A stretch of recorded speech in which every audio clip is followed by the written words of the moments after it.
Hello everybody, Negative G-Force here, and today I'm going to be ranking my top 10 roller coasters at Cedar Point.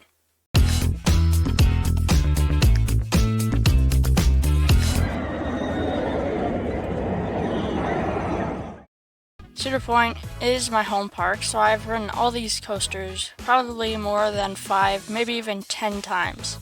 I have ridden all these roller coasters in the front and most of them in the back, so I will have a great understanding of how these rides feel.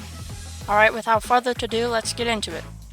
At my number 10 spot, I have Rugaroo, the B&M floorless coaster. This coaster is fun, but it's very rough. If you wear glasses, it will hurt your head a lot. It is very intense, but if you want to get a smooth ride, go on the outside seats. At number 9, I have Blue Streak. It is very rough in the back, but it's somewhat smooth in the front and has amazing airtime, and it's a very long on-back layout. Just overall a very enjoyable ride. At number 8, I have Gemini. This is an underrated first drop. Very smooth, and it's fun to race and high-five people. And at the end, that last little helix part, that is very intense, so is the brakes. At our number 7 spot, I have Raptor. This ride is a B&M invert.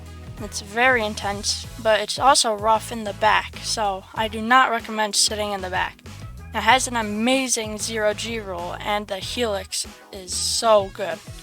Every time I get off Raptor, it's always hard to walk for a couple minutes because the helix just puts so much force on your legs. At number 6, I have Gatekeeper. This is a B&M wing coaster. This is a very fun ride. It's also intense in the valleys. It's smooth and enjoyable, and the first drop is very fun, especially if you're in the right front. Then you get a lot of hang time. And if you're sitting in the left back, then you'll get whipped over the first drop, and it'll make the experience a lot better. At number 5, I have Magnum XL200. Back row is very fun going over the first drop. You get really good flowjector.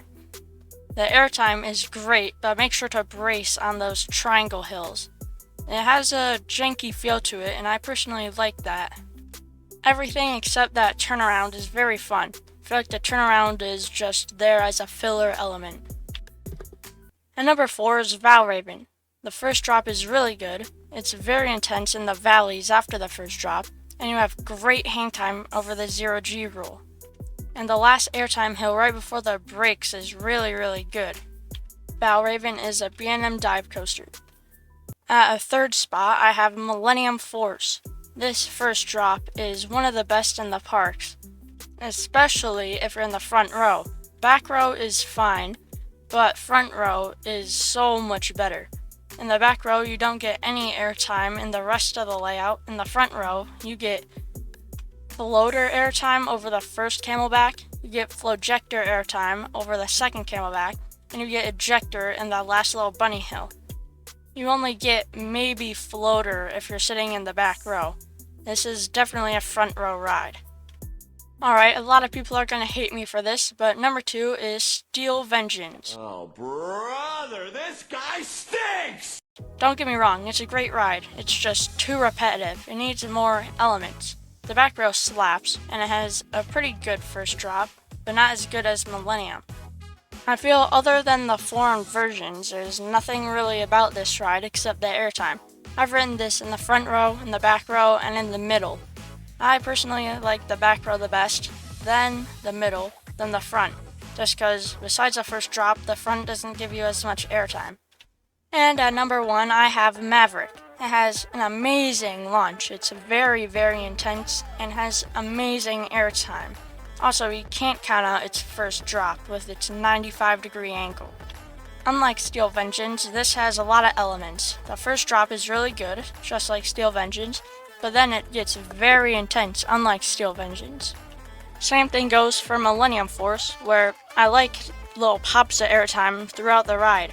That's exactly what Maverick does. It's very intense, has amazing airtime, has a couple of good inversions, then you have a launch, then you have some more snappy elements, and then you get an amazing airtime hill before the end. This ride is just overall perfect, except I would like it to be a little taller. That's one of the only things I like Steel Vengeance better than Maverick for. Alright, go roast me in the comments, but that's the end of the video. So I hope you guys enjoyed, and I'll make some more videos like this after I go to Kings Island.